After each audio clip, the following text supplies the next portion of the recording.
मेहनत करने के बाद जंगल से लकड़ियां लाता था, काट के और उसको बेचता था। ये उसकी मेहनत। महंगाई बहुत ज्यादा हुई, एक ऐसा समय आ गया कि उसे बच्चों की फीस नहीं दी गई, तो स्कूल से नोटिस आ गया कि हम आपके बच्चों का एग्जाम में नहीं बैठने देंगे। जहां राशन पानी आ रहा था वहां से उधारी हो गई थी, उनकी वार्निंग आ गई थी कि भैया अब हम राशन पानी नहीं देंगे। जिस कमरे में रहता था मकान मालिक ने डायरेक्टली बोल दिया 4 महीने का कमरे का किराया नहीं दिया, भैया कल नहीं आएगा तो बर्तन बाहर कर दूंगा। इतनी मुसीबत सर पे उस व्यक्ति के। अब भगवान का बहुत अच्छा भक्त था, सुबह उठ के 1-1 घंटे बहुत अच्छी भगवान की आराधना करता था, शाम को सोने से पहले भी करता था, हमेशा सच बोलने वाला, किसी का बुरा ना करने वाला, किसी के साथ गलत ना करने वाला, ईमानदार जानदार व्यक्ति। चुपचाप अपनी कुल्हाड़ी लेके चले गया जंगल। मन ही मन में सोच रहा था यार गरीबी कैसे हटेगी। इतने में भगवान साक्षात आ गए। साक्षात आ गए तो उसने प्रणाम किया और बोला भगवान ने, यार मैं देख रहा हूँ तेरे सामने बहुत सारे मौके भी आए थे, उल्टे काम करने के मौके भी थे, 2 नंबर पैसा कमाने का मौका भी था, लेकिन तूने वो सारे मौके रिजेक्ट किए। सिर्फ तू अपनी ईमानदारी की कमाई पे खाता है, इसलिए आज मैं तेरे ऊपर इतना मेहरबान हूँ कि बता आज मुझे चाहिए क्या। तो उसने अपनी रिक्वायरमेंट बोली कि प्रभु मुझे ये भी चाहिए, ये भी चाहिए, ये भी चाहिए, ये भी चाहिए। भगवान ने बोला रुक जा भाई, तेरी लिस्ट बहुत लंबी चौड़ी है, तू एक काम कर, मैं तुझे एक ऐसा जिन दे देता हूँ।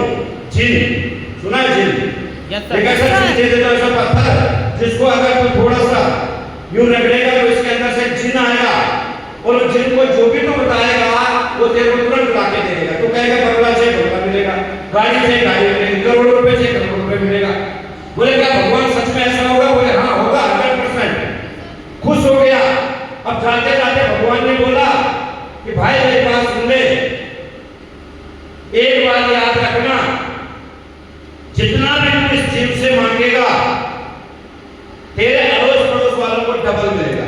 कितना मिलेगा? डबल मिलेगा। वो तो कोई दिक्कत नहीं, अपने को क्या है, हमारी वजह से पड़ोसी भी कामयाब हो जाए तो बढ़िया है कि बहुत बढ़िया है? बहुत बढ़िया है। ये तो हम कह रहे हैं ना, लोग दोनों सोचते हैं सब। अब देखते बढ़िया क्या होता, कहानी में आगे ट्विस्ट देखो, समझ में आ रही सभी जी?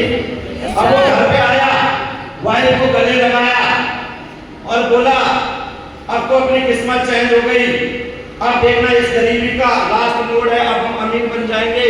बड़ी बड़ी बातें करने लगा। वाइफ ने बोला भाई हुआ क्या, लॉटरी निकल गई क्या? बोले नहीं। कोई बैंक में डाका डालने का प्लान है? बोले नहीं। कहीं से कोई पैसा दे रहा? बोले नहीं। तो हुआ क्या?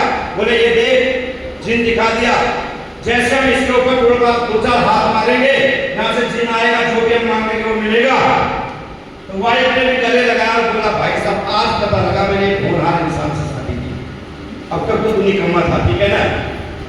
खुशी का पल था, बच्चे भी खुश हो रहे थे, तैयारी थी पूरी की जिन को टेबल पे रख के मांगते हैं, आपस में डिस्कस कर रहे क्या मांगेंगे। पहले कह रहा बंगला, दूसरा कह रहा गाड़ी, तीसरा कह रहे नहीं करोड़ों रुपए मांगो, पहले बैंक में बैलेंस होना चाहिए। बच्चे कह रहे नहीं हमारे लिए ये चाहिए। ऐसा डिस्कशन करते करते उस व्यक्ति ने बोला कि भाग्यवान अपनी पत्नी को सुनती हो, एक और अच्छी बात है। बोले क्या? जो भी हम मांगेंगे पड़ोसियों को डबल मिलेगा। ये सुनते ही वो भाग्यवान ने काली का रूप धारण कर दिया। उसने बोला जी साला हमारी वजह से पड़ोसी कामयाब, और उसने वो जिन निकाल के एक संदूक में रख लिया, इतना बड़ा ताला मार दिया और सबको बोला, बच्चों को, हस्बैंड को, खबरदार अगर जिन पे हाथ लगाए मैं हाथ तोड़ दूंगी। उसने बहुत समझाने की कोशिश की, भाई गरीबी दूर हो रही है यार, अगर हमारे वजह से पड़ोसी भी कामयाब हो जाए, वो भी अमीर हो जाए तो हमें क्या लेना देना? बोले नहीं, एक तो पड़ोसी कामयाब हो गए और सालों को डबल भी मिलेगा। कुछ नहीं है, तो चुपचाप बुलाने उठा, जैसा काम कर रहा लकड़ी ला और बेच गए। वो बेचारा दुखी हुआ। अगले 1 हफ्ते तक वही काम करता रहा, कुल्हाड़ी लेके जंगल में लकड़ियां ला रहा, बेच रहा, लकड़ियां ला रहा, बेच रहा। अब क्या हुआ? अब कोई त्योहार आ गया, रक्षाबंधन वगैरह, और उसने बोला मैं मायके जा रही हूँ। बंदे ने छोड़ के दे दिया, गाड़ी में बिठा दिया। बच्चे और जो आदमी था वो अपने घर पे, जैसे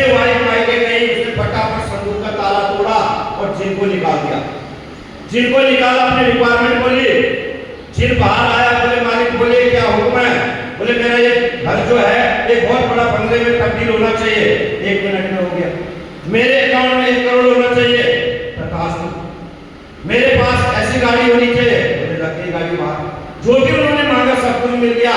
3 दिन बाद वाइफ आई वापस, ऑटो में बैठ के आई थी कि भैया मुझे दुर्गा कॉलोनी छोड़ दो। अब दुर्गा कॉलोनी पहले जैसी कहाँ रही, वो तो वीआईपी हो गई ना, क्योंकि खुद का बंगला, इधर 2 बंगले, इधर 2 बंगले, इधर 2 बंगले, इधर 2 बंगले। तो ऑटो वाले को बोलता भैया तुम गलत जगह ले आया, बोले नहीं नहीं बहन जी दुर्गा कॉलोनी है। फटक से उसके दिमाग में आ गया, साले ने चिप खोल दिया। घर पे आई और गाली गलौज करने लगी हस्बैंड को। हस्बैंड कुछ बच्चे खेल रहे खिलौने में मस्त, रामू नाम का नौकर लगा हुआ आराम से चाय पानी। वो कहता तू छोड़ यार, पड़ोसियों को क्या मिला, वो हला करके देखो रोहित का घर कितना बड़ा दिख रहा, उसका घर कितना बड़ा दिख रहा, सारे कमीने तूने जिनको क्यों बाहर निकाला। वो कहता भाग्यवान तू टेंशन मत ले, ये बता ठंडा चाहिए, कोल्ड ड्रिंक चाहिए, कॉफी चाहिए। एक रामू नाम का नौकर खड़ा कि जो ऑर्डर बोल आपको जिंदगी बढ़िया है, बोले नहीं अभी ऐसा नहीं चलेगा। दोबारा उस जिन को खोला और उस लेडीज ने बोला, जब जिन बाहर आया बोले जो हुक्म हो मेरे आकार बताओ। तो लेडीज ने बोला जिन महाराज एक काम करो, हमारे घर के पीछे साइड में 20 फीट गहरी और 8 फीट चौड़ी एक गड्ढा खोदो, पूरे घर के पीछे खुद गया। और पड़ोसियों क्या क्या हुआ, तो हो गया होगा, 2 खुद गए, घर के आगे भी और पीछे भी। फिर से जिन को उठाया, जिन कहता जी हुक्म बताइए। बोले एक काम कर, हमारे घर में जितने सदस्य हैं सबकी बाईं आंख खोलो, एक एक आंख। बोले जो हुक्म हो, क्योंकि जिन ने तो करना था, लेकिन पड़ोसियों में क्या हुआ, 2 आंखें फूट गई। अब जो भी बाहर निकल रहा गड्ढे में डाल, जो भी बाहर कहते अब मेरे कलेजे को ठंड पड़। तो लोग क्या है, जो आपके हमारे लोग हैं, वो ये नहीं कहेंगे कि काम बेकार, उनको टेंशन ये होगी कि कहीं तुमने कर लिया और तुम कामयाब हो गए, तुम्हारे पास अच्छा पैसा आ गया, अच्छी गाड़ी आ गई, तो क्या बर्दाश्त होगा लोगों को, क्या बर्दाश्त होगा। तो यहाँ पर डिसीजन खुद लेना पड़ेगा, स्वयं डिसीजन लेना पड़ेगा। आज भारतवर्ष के अंदर 4 सबसे बड़ी मेजर प्रॉब्लम है, मैं आप लोगों को बता दूं। हमारे देश के अंदर 4 मेजर प्रॉब्लम है। पहली मेजर प्रॉब्लम है बेरोजगारी। क्या कोई भी सरकार आ जाए बेरोजगारी हटा सकती है? हेलो, रिस्पॉन्स जरूर दीजिए। बेरोजगारी हटा सकती है हाँ या ना? नहीं हटेगी। क्यों? क्योंकि 150 करोड़ की आबादी लगभग होने वाली है। जो काम पहले साधारण इंसान करते थे वो मशीनें कर रही है, लेबर का काम मशीनें कर रही है, आर्मी का काम मशीनें करने लगे। आज अभी यूक्रेन, ईरान और यूएसए का युद्ध चल रहा है। पहले के समय में जब इस तरीके का युद्ध होता था तो फौजी बहुत मरते थे या नहीं मरते थे? बॉर्डरों पे बहुत फौजी भाई मरते थे। लेकिन आजकल फौज नहीं मर रही है, क्योंकि आजकल इंसानों की लड़ाई नहीं है, आजकल तो टेक्नोलॉजी की लड़ाइयां हैं। आजकल ड्रोन फेंके जा रहे हैं, बड़ी बड़ी टेक्नोलॉजी करते हैं। तो आम इंसान का काम किसने करना शुरू कर दिया? मशीनों ने। जहां 20 लेबर काम करती थी वहां एक जेसीबी काम करने लगी है। आजकल आपको पता होगा एजुकेशन के अंदर 12th में सीबीएसई बोर्ड में इस बार जो 12वीं वालों की कॉपियां हैं वो किसी टीचर से चेक नहीं होगी। हेलो, किससे चेक होगी? कंप्यूटर सिस्टम से। मार्क्स कौन देगा? Computer system. अब आप बताइए पूरे हिंदुस्तान में सीबीएसई बोर्ड के कितने छात्र थे, कितने टीचरों का काम छीन लिया एक कंप्यूटर ने। तो धीरे धीरे बेरोजगारी बहुत बढ़ेगी, घटेगी नहीं। दूसरी मेजर प्रॉब्लम क्या है? जनसंख्या। क्या हमारे देश में जनसंख्या पे कभी कंट्रोल हो सकता है? नहीं होगा मेरे दोस्त। 140 करोड़ पैदा हो गए, आप इसको थोड़ी ना वापस भेजा जा सकता है। तीसरी मेजर प्रॉब्लम महंगाई। आज हर जगह चले जाइए आप, दाम बढ़ते रहते हैं। युद्ध कहां हो रहा? ईरान के अंदर। लेकिन पेट्रोल महंगा कहां हो गया? भारत के अंदर। युद्ध कहां हो रहा? ईरान के अंदर। लेकिन गैस की तबाही कहां मच रही है? भारत के अंदर। इंडिया के अंदर। तो आप मुझे बताइए महंगाई आने वाले समय में कम होगी या ज्यादा होगी? चौथी मेजर प्रॉब्लम आपको बताता हूं, वो है अनपढ़ता। क्या है? और हमारे भारत देश के अंदर कभी भी हर व्यक्ति शिक्षित नहीं हो पाएगा। कारण क्या है? क्योंकि यहाँ पर एजुकेशन बहुत ज्यादा कॉस्टली है, महंगी है। एक आम व्यक्ति जिसकी इनकम नहीं है, कमाई साधन नहीं है, वो अपने बच्चों को अच्छे स्कूल में नहीं पढ़ा पा रहा है, जिस वजह से वो सरकारी में भेजता है, वहां से फॉर्मेलिटी पूरी होती है। तो आप मुझे बताइए, चार समस्या सिर्फ मैं बोल रहा हूँ या वास्तव में है? वास्तव में ये पूरे देश में है, ये बरौवा में भी है, पूरे देश में, ये पूरे देश में है, ये झारखंड में भी है, झारखंड में भी है, ये झारखंड में है, ये हमारे घरों में भी है। कितनों को लगता है हमारे घरों में भी है? लगभग सभी को लगता है। सही बात है कि नहीं? सभी को लगता है। कोई घर से गरीब होगा, किसी ने एजुकेशन कंप्लीट नहीं की होगी, कोई अनपढ़ होगा, किसी को महंगाई मार कर रही होगी। AWPL Asclepius wellness private limited direct selling concept को लेके आई है और इन चारों चीजों का तोड़ है, मैं आपको बता सकता हूँ। सबसे पहले क्या बताइए? बेरोजगारी। आप बताओ, हम लोगों को रोजगार दे रहे हैं कि नहीं दे रहे हैं? और रोजगार लोगों को कब मिलता है? डिग्री के बलबूते पे। रोजगार कब मिलता है? टैलेंट के बलबूते पे। रोजगार के लिए क्राइटेरिया होता है कि 12वीं पास होना चाहिए, BA पास होना चाहिए, कॉमर्स होनी चाहिए, आर्ट्स होनी चाहिए, ह्यूमैनिटीज होनी चाहिए, साइंस होनी चाहिए। लेकिन क्या AWPL में आने के लिए कोई शिक्षा का कोई क्राइटेरिया है? कोई नाम तोल दंड बैठक होती है आपकी? कोई रिटर्न में पेपर देते हैं हम लोग? यहाँ तो हमेशा वैकेंसी है, जितने भी लोग आओ, ब्रॉन्ज बन जाओ, सिल्वर बन जाओ, गोल्ड बन जाओ और डायमंड बन जाओ, प्लैटिनम बन जाओ, कोई रोक नहीं पाएगा। दूसरी बात जो मैंने कहा था कि जनसंख्या, भारत देश में जनसंख्या कम नहीं होगी, देश के लिए मुसीबत है, लेकिन हम AWPL वालों के लिए कोई मुसीबत नहीं है। मैं कहता हूँ हम एक हमारे दर्जन भी हो जाए तो टेंशन नहीं, हमेशा वैकेंसी है। समझ रहे हैं आप? यहाँ टेंशन मत लीजिए। परिवार में 10 लोग हैं, 10 के 10 ID लगा दो और 10 के 10 ब्रांड इन्वेस्टर बना दो, भाई साहब 10 के 10 करोड़ रुपए कमा सकते हैं। तीसरी चीज अनपढ़ता। AWPL में जब आते हैं, आप रजिस्ट्रेशन करते हैं 700-800 रुपए का, जब आप 10 दिन की एजुकेशन लेते हैं, उसके बाद जब आप पुस्तक यहाँ से खरीदते हैं, जब हमारी इस महफिल में आते हैं, धीरे धीरे लोगों का क्या होता है? पर्सनालिटी चेंज होती है, उठना बैठना चेंज होता है, कपड़े पहनने का तरीका चेंज होता है, बोलने का तरीका चेंज होता है, स्टेज पे बोलने का तरीका सीख लेता है, लोगों से बातचीत करने का तरीका सीख लेता है। तो आप बताओ, यहाँ पर बंदा अशिक्षित रहेगा या शिक्षित रहेगा? शिक्षित रहेगा कि नहीं रहेगा? और ये सारी शिक्षित करने का हम पैसा लेते हैं, फ्री में देते हैं, फ्री में देते हैं, फ्री में। हेलो, फ्री में।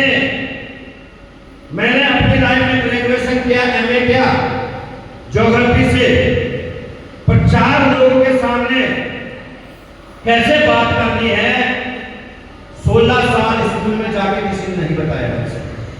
पर्सनालिटी क्या होती है, किसी ने इसके ऊपर बात नहीं की। कॉन्फिडेंस क्या होता है, किसी ने इसके ऊपर बात नहीं की। वे ऑफ की बात कैसे करनी है, किसी ने बातचीत नहीं की। लेकिन जब इस डायरेक्ट सेलिंग में आए तो पता लगा कि छोटों से कैसे बात करनी है, बड़ों से कैसे बात करनी है, अपने बराबरी लोगों से कैसे बात करनी है, समाज में कैसे बात करनी है, कब क्या कैसे और कहां बोलना है, ये सिखाया। तो सिर्फ डायरेक्ट सेलिंग के AWPL के कॉन्सेप्ट में एक बार AWPL के जबरदस्त बात है। और अगली चौथी चीज, जो चौथी प्रॉब्लम है, वो थी महंगाई। क्या थी दोस्त? महंगाई। मैं उत्तराखंड का रहने वाला हूँ, अपने घर में सबसे छोटा हूँ। मुझसे बड़े वाले जो भैया इस समय वो आर्मी में हैं, सूबेदार, उत्तर प्रदेश मेरठ में रहते हैं। उससे बड़े मेरे दोनों भैया हैं, जयपुर के अंदर है, एज ए प्रशासनिक अधिकारी है, कोर्ट में। मैंने 12 किया, ग्रेजुएशन किया, घर में स्कूल खोला, स्कूल चलाया, पैसा अच्छा नहीं आया, मैंने किसी को दे दिया, आज भी चल रहा हूँ। उसके बाद होटल लाइन के अंदर गया, 14-15 हजार की नौकरी कर रहा था। किसी ने मुझे डायरेक्ट सेलिंग का कॉन्सेप्ट बताया, सपने जगाए और मुझे पता लगा कि वास्तव में यहाँ पर मैं वो कर सकता हूँ जो मेरे परिवार में आता किसी ने नहीं किया। मैंने देखा मेरे ताऊ जी सरकारी नौकरी, मेरे भाई सरकारी नौकरी, मेरे और रिश्तेदार सरकारी नौकरी, लेकिन सब कुछ नौकरी होने के बाद भी आज वो जिंदगी नहीं जी रहे हैं जो जीनी चाहिए। मैं इस कॉन्सेप्ट के अंदर आया, जब आया तो मेरे पास एक साइकिल थी जयपुर के अंदर, साइकिल, जिस साइकिल में मैं ड्यूटी जाता था होटल लाइन के अंदर। साइकिल से चयन हुआ बाइक ली टीवीएस 100 स्पोर्ट्स थी, उसके बाद ग्लैमर ली, उसके बाद पल्सर 135 ली, उसके बाद पल्सर 220 ली, उसके बाद मैंने 11 लाख रुपए की गाड़ी ली वैक्सवैगन की पोलो, और उसके बाद आज मैं इस डायरेक्ट सेलिंग AWP के कॉन्सेप्ट से 60 लाख रुपए की मर्सिडीज ए क्लास चलाता हूं, और बिकॉज ऑफ AWP। जब मैं AWP में नहीं था, डायरेक्ट सेलिंग में नहीं था, तो हम गांव में रहते थे जहां 4 किलोमीटर पैदल जाना पड़ता। पहाड़ में मेरा गांव है, आपने गंगोत्री यमुनोत्री सुना होगा, केदारनाथ बद्रीनाथ, तो हमारे यहाँ से गंगोत्री ये समझ लीजिए कि 54 किलोमीटर पैदल भी जाते थे हम, पैदल बहुत शॉर्टकट है। ऐसी जगह के रहने वाला व्यक्ति जब मैं डायरेक्ट सेलिंग कॉन्सेप्ट में आया तो आज मैं खुद के काम पे ऋषिकेश के अंदर लगभग जहां रहता हूँ 70 लाख रुपए से प्लस की प्रॉपर्टी है, जहां मैंने मकान अभी बन लिया था, बनाया तो सिर्फ और सिर्फ लिया के AWP की वजह से। होटल लाइन के अंदर था, पासपोर्ट बना हुआ था, 2007-8 में बना दिया था, ये सोच के कि बाहर जाऊंगा 2-3 लाख रुपए किसी दलाल को दे देता हूँ, ब्रोकर को, वो मेरा काम कर लेगा, मुझे बाहर भेज देगा, जर्मन जापान में भेज देगा कहीं, और 1-8 लाख रुपए इनकम होगी होटल लाइन में, क्योंकि हमारे कई दोस्त रिश्तेदार हैं बाहर। धन्यवाद करते हैं ऊपर वाले का, भगवान परम पिता परमेश्वर का, कि उनको पता था कि बेटा पासपोर्ट तो सही बना दिया, विदेश जाना भी सही है, पर नौकर बन के नहीं जाएगा। आज इस डायरेक्ट सेलिंग कॉन्सेप्ट से 10 से ज्यादा बार विदेश यात्रा कर चुका हूं, 10 से ज्यादा बार, सबसे बड़ी बात। आज इस कॉन्सेप्ट से होटल लाइन में रहता 14,000 की नौकरी छोड़ के आया था, शायद 50,000 हो जाते, 70,000 हो जाते, 80,000 हो जाते, अगर विदेश चले जाता तो 1 लाख रुपए हो जाती, लेकिन मेरे दोस्त AWP के अंदर आके इस हॉल को छोड़ के तब जाना 3 लाख रुपए से प्लस महीने का कमा रहा हूं आज AWP। और ये 3 लाख आप इस बार सुन रहे हैं, अगले 5 महीने बाद सुनोगे तो 6 लाख हो जाएगा, क्योंकि 5 महीने बाद 22 लाख के साथ आ रहा हूं ब्लू डायमंड का। सबसे बड़ी बात, ये काम क्यों हो रहा है? क्योंकि यहाँ पर क्वालिटी प्रोडक्ट है। अभी तक ये सारी बात सुनने के बाद एक बात दिमाग में आती है, जब पहली बार हम मीटिंग सुनते हैं कि भैया ये बात कर रहे हैं प्रोडक्ट की, बीमारी की, डायबिटीज की, माइग्रेन की, थायराइड की, लीवर फैटी की, नशा छुड़वाने की, लेकिन इनमें से क्या कोई डॉक्टर है? किसी के दिमाग में इसमें आ रहा है ना? जब मैं पहली बार मीटिंग में गया, मैं मन में सोच रहा था भाई सब कुछ तो मैं समझ गया, मुझे समझ में आ गया AWP कंपनी है, मुझे ये भी समझ में आ गया इसके मालिक जो है संजीव कुमार है, मुझे ये भी समझ में आ गया इनका हेड ऑफिस दिल्ली है, मुझे ये भी समझ में आ गया 450 प्रोडक्ट हैं जयपुर में मैन्युफैक्चरिंग है, मुझे ये भी समझ में आ गया कि ये सारे फ्रंट रो वाले कोई 10,000, 20,000, 50,000, लाख 2 लाख रुपए कमा रहे हैं, ये सब कुछ समझ में आ गया। पर एक बात मेरे दिमाग में खटक रही थी, शायद आपके भी खटक रही होगी, कि भैया तुम बात तो कर रहे हैं दवाइयों की, पर तुम में से कोई डॉक्टर है कि नहीं है? ये बात मैंने 3.5 साल पहले सोची थी, जब पहली बार मीटिंग में गया कि क्या आप डॉक्टर हैं? तो मैं आपको बता दूं मेरे दोस्त, हम में से कोई भी डॉक्टर नहीं है। हम कोई भी डॉक्टर नहीं है। मैं कोई डॉक्टर प्रोफेशनल से नहीं हूँ, सुशील सर नहीं है, टुटू जी नहीं है, राकेश जी नहीं है, हमारे जितने भी फ्रंट लीडर बैठे हैं, ये कोई भी डॉक्टर नहीं है। I am not doctor, I am health advisor. हम एक स्वास्थ्य सलाहकार हैं। जैसे जब हम दवाई लेने जाते हैं मेडिकल स्टोर पे, तो जो दवाई देने वाला होता है, क्या वो डॉक्टर होता है क्या? अरे टूटी फूटी इंग्लिश आ जाती, नौकरी करने लगता, बस बन गया। वो दवाइयाँ दे रहा है, सर दर्द की भी, बदन दर्द की भी, कमर दर्द की भी, सही बात है कि नहीं है? लेकिन एक चीज बता दूं, जो हमारे प्रोडक्ट हैं ये जब बनते हैं तो R&D बेस पे बनते हैं। किस पे बनते हैं? R&D बेस पे, रिसर्च एंड डेवलपमेंट बेस पे बनते हैं। रिसर्च होती है, उसके बाद जो भी आप प्रोडक्ट देख रहे हैं, हमारा मान लीजिए ये प्रोडक्ट हमारा डायनोडॉग है, जब ये बनेगा इसका सैंपल आयुष मंत्रालय के पास जाएगा और आयुष मंत्रालय हमारा आपका नहीं है दोस्त, ये भारत सरकार का है। आयुष मंत्रालय के लैब में जब सैंपल पास होता है तो आयुष मंत्रालय रिकमेंड करता है कि हाँ आप इस प्रोडक्ट को हिंदुस्तान में लोगों को दे सकते हैं। अब इसकी ताकत बताता हूँ, क्यों यहाँ पर लोग पैसा कमा रहे हैं, क्यों यहाँ पर लोग तेजी से आगे बढ़ रहे हैं, क्यों यहाँ पर लोग देश विदेश घूम रहे हैं, क्यों यहाँ पर हर 3 महीने में घूमने के लिए ट्रिप मिलता है, क्यों भाई? क्योंकि इसके क्वालिटी प्रोडक्ट हैं।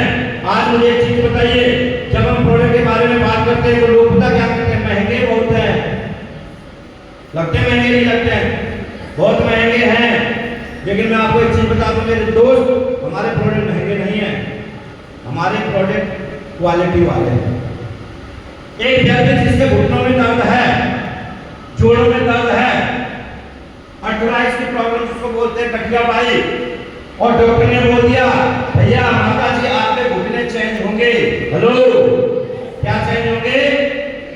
पता है आपको घुटने चेंज होते हैं घुटने चेंज, और 5.5 लाख से 7 लाख रुपए का खर्चा लगता है।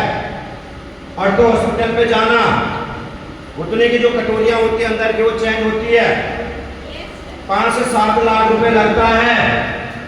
उसी व्यक्ति के पास हमारा AWPL का कोई फाइटर जाता है, कोई लड़की जाती है, कोई लेडीज या कोई जेंट्स जाता है, उसको विश्वास दिलाता है, 4 महीने प्रोडक्ट खिलाता है, 20-22 हजार रुपए खर्च करवाता है, और उसके बाद उसके घुटने बिल्कुल टकाटक हो जाते हैं। हमने उसका पैसा ज्यादा लगवाया कि बचवाया?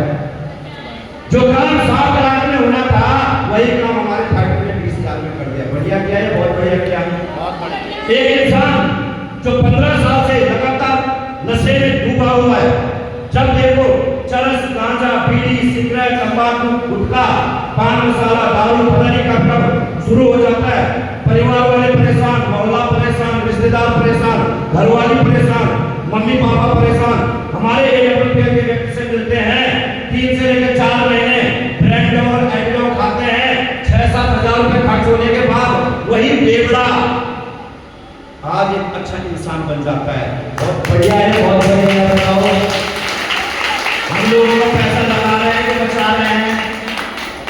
अरे 7-8 हजार में नशेड़ी ठीक हो जाए तो इससे अच्छा पुण्य का काम कोई और है? किसी को आया एडिडो का रिजल्ट? हाथ ना करेंगे जिनको एडिडो का रिजल्ट आया हो। एडिडो ये देखो सबूत भी हमारे पास, नहीं तो यूट्यूब में चले जाना। एक इंसान जो अल्ट्रासाउंड कराता है और डॉक्टर कहता है तुम्हारा लीवर फैटी है, तुम्हारा लीवर में इन्फेक्शन है, आपको जो भर्ती होना पड़ेगा हॉस्पिटल 5-7 दिन तक, उसका बजट बनता है 50-60 हजार रुपए। अरे हमारे AWPL वाले से मिलता है, लिपोडो विमोडो खाता है सिर्फ 10 हजार के प्रोडक्ट से, और जब 2 महीने बाद अल्ट्रासाउंड कराता है तो लीवर बिल्कुल परफेक्ट मिलता है। हमने पैसा लगाया या बचाया? सभी लोग बोलेंगे लगाया या बचाया? सर एक व्यक्ति जिसको डॉक्टर ने बोल दिया भैया अब इसकी सेवा करो घर पे, ये लास्ट स्टेज पे आ चुका है कैंसर की, हमारे लोग उसको देना शुरू करते हैं क्लोरोड्रॉप, उनकी ड्रॉप, 1-2 प्रोडक्ट और दे देते हैं पंचक्रोशी। और वही व्यक्ति जिसको डॉक्टर ने ये सोच के घर भेजा कि अब इसका बचना मुश्किल है, जितने दिन सेवा करो, वही व्यक्ति हमारे यहाँ से 8-10 साल तक और परफेक्ट जिंदगी जी रहा है। तो बताओ बढ़िया है कि बहुत बढ़िया है? तो इस काम को करना चाहिए, तेजी से करना चाहिए। कितने लोग तैयारी करने के लिए हाथ खड़ा करेंगे? ईमानदारी से जो है दोनों हाथ खड़ा करेंगे और एक बार अब तक की दमदार तालियां बजा सकते हैं, जोरदार तालियां, जबरदस्त। Thank you. हमारे यहाँ पर लोग कहते हैं सर आप क्या करते हैं? मैं कहता हूँ हम पता क्या करते हैं, हम बहुत धार्मिक काम करते हैं। पता कैसे? हेलो, 5,000 से कितने 5,000 से ज्यादा ऐसी बहनें हैं, ऐसे परिवार हैं जिनको डॉक्टर ने लिख के दिया कि आप कभी मां नहीं बन सकती। किसी को शादीशुदा 8 साल, कोई 12 साल, कोई 9 साल, कोई 5 साल, कोई 7 साल हो चुका है और डॉक्टर ने लिख के दे दिया कि आप कभी मां नहीं बन सकते।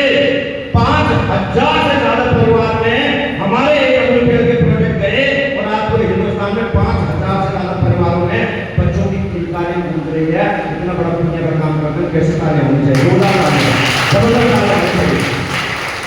ये काम पैसा कमाने का ही नहीं है दोस्त, ये पुण्य करने का भी है। गलती से अब तक कोई पाप किए हैं वो भी मिट जाएंगे। सही बात है कि नहीं है? और ये काम महिलाओं के लिए सबसे बेस्ट है। अरे मजदूरी करने से बढ़िया है यार, टिकटॉक रहो, लोगों को कमाने का रास्ता भी सिखाओ, अब खुद भी कमाओ। अब बात करते हैं थोड़ा सा बाहर आके करना क्या इस काम के अंदर। सिर्फ हमने अपनी दुकान चेंज करनी है। क्या करनी है?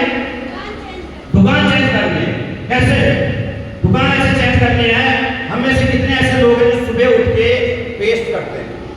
कितने ऐसे लोग? सभी करते हैं। अब सुशील सर कह रहे थे सर बरड़ुआ में नहीं करते कुछ लोग। सही बात है, सही बात नहीं करते। नहीं करते। अच्छा ईमानदारी से बताओ कितने लोग पेस्ट करते हैं? अरे सर यहाँ के लोग इंटेलिजेंट है, अपने लिए ताले नहीं करते। मैं आपको बताता हूँ, हेलो अब समझना मेरी बात। हम उठ के सब लोग पेस्ट करते हैं, हाँ या ना? पीछे वाले बताओ हाँ या ना? करते हैं कि नहीं करते हैं? अब हाथ खड़ा करो जिनके अपने पेस्ट की खेती है। खेती है जिनकी खेती में पेस्ट बनता है, जिनकी पेस्ट की फैक्ट्री है। फैक्ट्री है मैम आपकी? अच्छा कहाँ से आता है वो पेस्ट? बताओ बताओ कहाँ से आता है? दुकान से। दुकान से? फ्री में मिलता है कि पैसों का? तो मेरे भाई हम कौन सा इंग्लिश में बोल रहे हैं या उर्दू में बोल रहे हैं? हम भी तो पेस्ट ही दे रहे हैं। एक बार हमारा इस्तेमाल कर लो, क्या पता सड़े गले दांत में चमक जाए, क्या पता नीले पीले दांत में साफ हो जाए, क्या पता दांतों में कीड़ा लगे वो ठीक हो जाए, क्या पता दांतों में आपकी ब्लीडिंग होती है वो ठीक हो जाए, क्या पता पालिया रोग के यहाँ बीमारी वाले होंगे वो ठीक हो जाए, क्या पता जल कट गया घर में बच्चा उसमें लगाने के काम भी आ रहा है, किसी को घर में गैस हो रही है इतना सब घोलो तुम्हें पानी में पी लो वो भी ठीक हो जाएगी, तीनों रखने की जरूरत भी नहीं पड़ेगी। तो आप बताओ हम कुछ उर्दू में कह रहे हैं क्या?